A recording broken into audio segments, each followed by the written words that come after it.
جائے گا۔ اس کے ساتھ دینا کوشش کی کر رہے ہیں انشاءاللہ۔ کر رہے ہیں۔ قرآن کریم کے شروع میں لکھے ہوئے ہیں روزانہ فجر کے بعد 2-3 یاد کر لیا کریں۔ روزانہ فجر کے بعد کوشش کریں، تلاوت کا معمول بھی بن جائے گا، اور 1-2 یاد کرنے کی کوشش کریں۔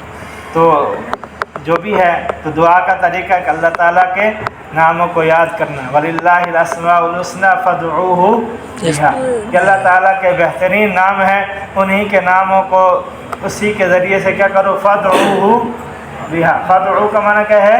دعا کرو، بِهَا ان کے ذریعے سے، کہ اللہ کے نام جو ہے نا، اللہ کے صفاتی نام، ان کے ذریعے سے اللہ تعالیٰ سے مانگو۔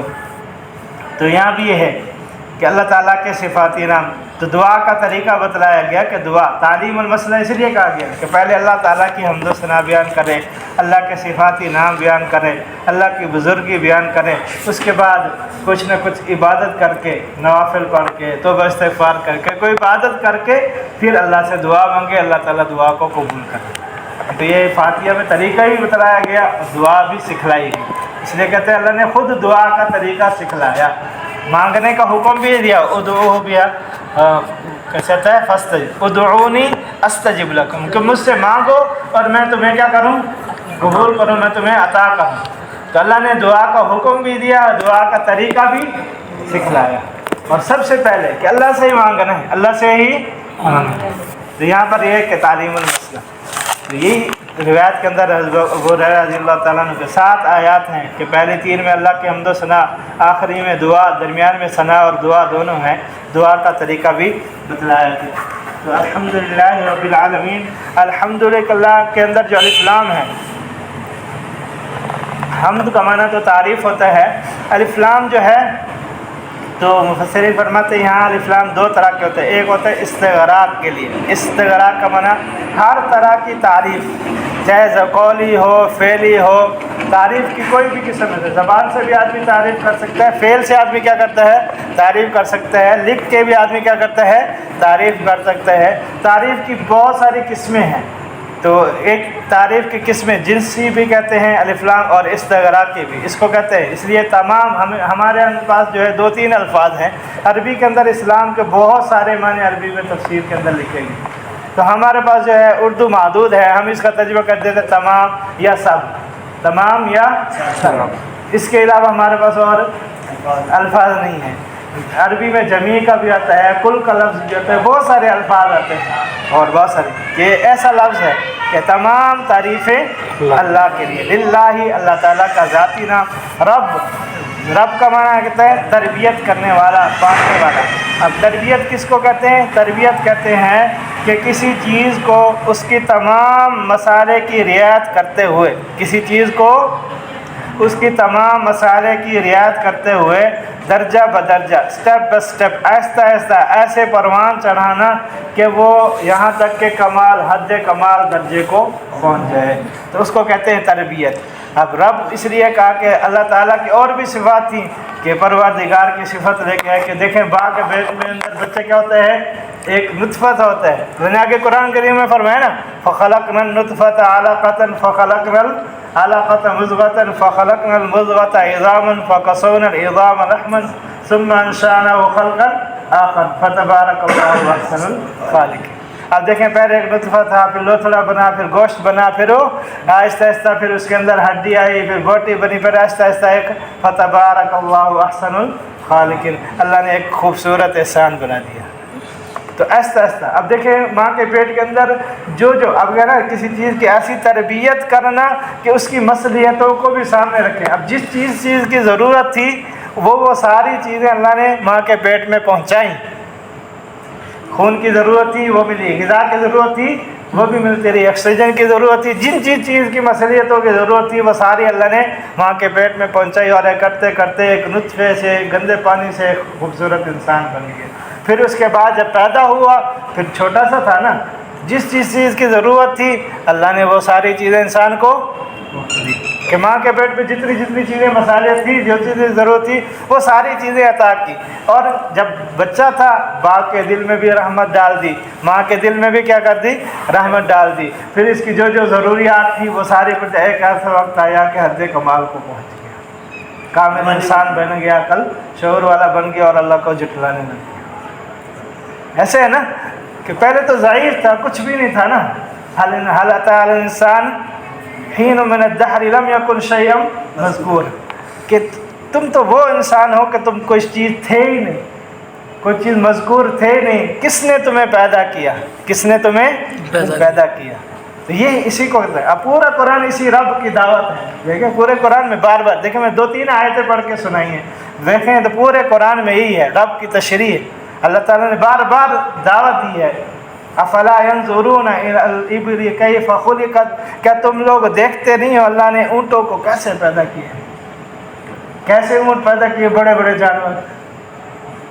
افلا ينظرون الى الابل كيف خلقت والى السماء كيف رفعت، اور آسمان کو کیسے بلند کر دیا. وَإِلَى الْجِبَالِ كَيْفَ نُصِبَتْ، اور کیسے پہاڑوں کو گاڑ دیا. وَإِلَى الْأَرْضِ كَيْفَ سُطِحَتْ، کیسے زمین کو بچھا دیا. اب یہی سارے رب کی تشریح ہے نا.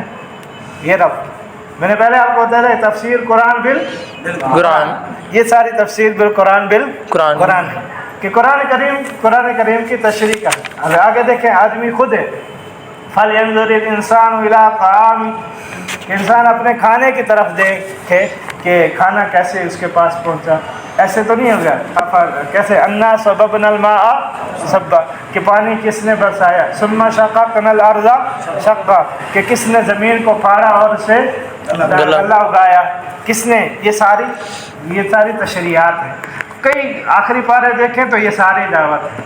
ساری کیا ہے؟ اللہ تعالیٰ پروردگار کی صفت ہے. تو اس لیے مختصر سے اس کی تشریح یہی ہے کہ رب اس ذات کو کہتے ہیں، تربیت اس ذات کو کرنے والی کو کہتے ہیں جو کسی چیز کو اس کی مصلحتوں کو مد نظر رکھتے ہوئے، مصلحتوں کی رعایت رکھتے ہوئے درجہ بدرجہ آہستہ آہستہ، ایک دم وہ کر دیا نہیں، آہستہ آہستہ ہوتا ہے. دانا ہوتا ہے، اگتا ہے، بڑھتا ہے، وہ پورا درخت بنتا ہے. تو اس کی مصلحتوں کو، ضروریات کو سامنے رکھتے ہوئے درجہ بدرجہ ترقی دینا، آگے بڑھانا کہ یہاں تک کہ وہ حد کمال کو پہنچ جائے. تو اس کو کہتے ہیں پروردگار، کہ اللہ تعالیٰ تمام جہانوں کا کیا ہے؟ پروردگار. العالمین، عالم سے مراد تو مفسرین عالمین کے اندر بھی وہی لام ہے، تمام عالم، الف لام ہے نا، تمام عالم. اب عالم کی، عالمین عالم کی جمع ہے. عالم کس کو کہتے ہیں؟ تو بعض مفسرین نے فرمایا کہ تمام مخلوقات ایک عالم ہے. جیسے انسان الگ ایک جنس ہے نا، انسان الگ جنس ہے تو ایک عالم ہے. فرشتے ایک الگ جنس ہے تو ایک عالم ہے. جن الگ جنس ہے تو ایک عالم ہے. پھر جاندار ہیں، پھر چونٹیاں ہیں، پھر حشرات ہیں. یہ سارے کیا ہیں؟ الگ الگ جنس سے ہیں، تو ہر ایک الگ الگ عالم ہے. تو ایک مراد یہ ہے. بعضوں نے فرمایا کہ نہیں، عالمین حضرت ابو سعید خدری رضی اللہ تعالیٰ عنہ سے روایت، وہ فرماتے ہیں کہ عالم 70,000 ہیں. کتنے ہیں؟ 70,000. اور ایک روایت میں فرمایا کہ 80,000 عالم، 80,000 عالم.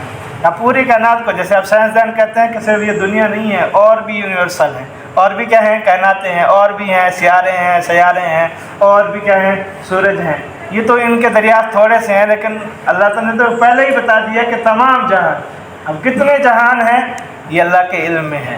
اب ماں کا پیٹ الگ عالم ہے، دنیا الگ عالم ہے، قبر برزخ ایک الگ عالم ہے، جنت الگ عالم ہے، جہنم الگ عالم ہے. یہ بھی ایک تشریح ہے.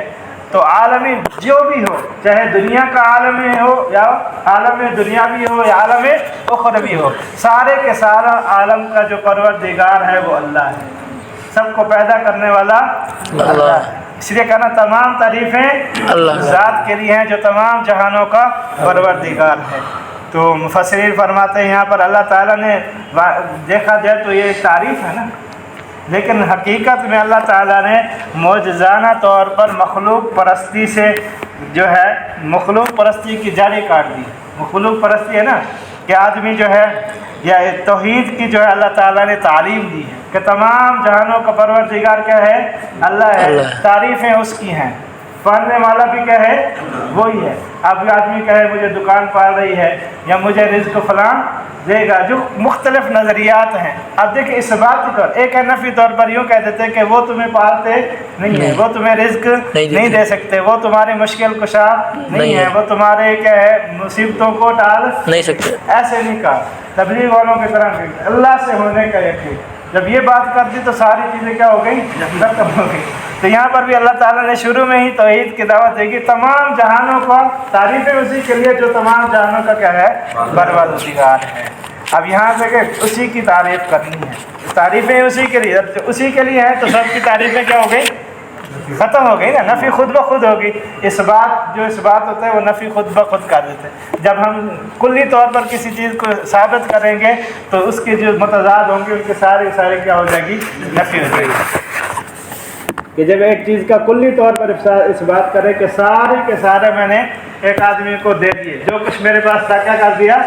دے دیے، تو معلوم ہو پیچھے کچھ نہیں رکھا نا. تو یہ ہے نا، ساری کی تعریفیں کس کے لیے ہیں؟ اللہ کے لیے ہیں. تو پیچھے کسی کی تعریف کوئی لائق ہے ہی نہیں، کوئی عبادت کے لائق ہے ہی نہیں، تعریف کے لائق ہے ہی نہیں. تو اللہ نے توحید کی دعوت دی، پہلی آیت میں دے دی، پہلی آیت میں توحید کی دعوت بھی دی. تمام تعریفیں اللہ کے لیے ہیں جو تمام جہانوں کا پروردگار ہے. الرحمن الرحیم، جو بے حد مہربان اور نہایت رحم کرنے والا ہے. مالک یوم الدین، مالک یوم الدین. الرحمن الرحیم کو اس لیے چھوڑ دیا کہ پچھلے جمعے ہم نے اس پہ کافی بات کر لی.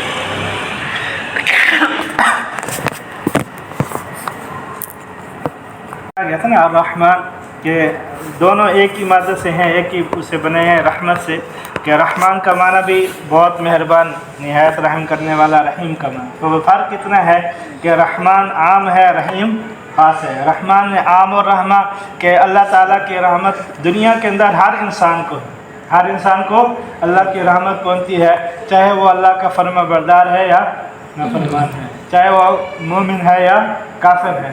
کہ کافر کو بھی روزی مل رہی ہے، اللہ کی نافرمانی بھی کر رہا ہے، اللہ کو مان بھی نہیں رہا، تو یہ اللہ کی رحمت ہے، یہ اللہ تعالیٰ کی کیا ہے؟ رحمت ہے. تو اسی لیے کہ الرحمن کا معنی عام ہے اور رحیم کا معنی خاص ہے، کہ جس پر بھی اللہ کی رحمت ہوتی ہے پوری ہوتی ہے. کہ انسان ایمان والے پہ ہوگی، اور آخرت سے مراد یہاں ہے کہ آخرت میں ایمان والے پر رحمت ہوگی اور کامل ہوگی. جو اس کو چاہیے ہوگا، من چاہیے زندگی ملے گی، اللہ کی کامل رحمت اس پر. رحیم کا معنی یہ ہے. مالک یوم الدین، اور یہاں پر یہ بھی اس بات کی بھی تعلیم دے دی کہ الحمدللہ رب العالمین. زمانے تین ہوتے ہیں. زمانے کتنے ہوتے ہیں؟ تین ہوتے ہیں. کوئی بتائے گا سر؟ ماضی، حال، مستقبل. ماضی، حال، مستقبل. تو رب العالمین تمام جہانوں کا پروردگار ہے. اب یہ سمجھے کہ پیدا ہو چکے ہیں یا زمانے ابھی عالم بنیں گے؟ ہو چکے ہیں نا. تو پہلی آیت میں کیا ہو گئی؟ ماضی ہوگی. پہلی آیت میں ماضی ہوگی. الرحمن الرحیم، الرحمن کے اندر کیا بتایا ہے؟ موجودہ دور، مستقبل، کہ جتنے لوگوں کو رزق مل رہا ہے، جتنے لوگوں کو نفع پہنچ رہا ہے، سب کو چاہیے اللہ کی کیا ہے؟ رحمت. تو الرحمن میں کیا ہے؟ اور رحیم کے اندر پوری رحمت ہوگی، تامہ ہوگی، مستقبل. اور مالک یوم الدین کے اندر مستقبل. تو تین آیتوں میں تینوں زمانے آ گئے. تو یہ اس بات کی بھی تعلیم دی گئی کہ ہر حال میں، ہر زمانے میں، ہر حال میں، ہر زمانے میں آدمی اللہ کا محتاج ہے.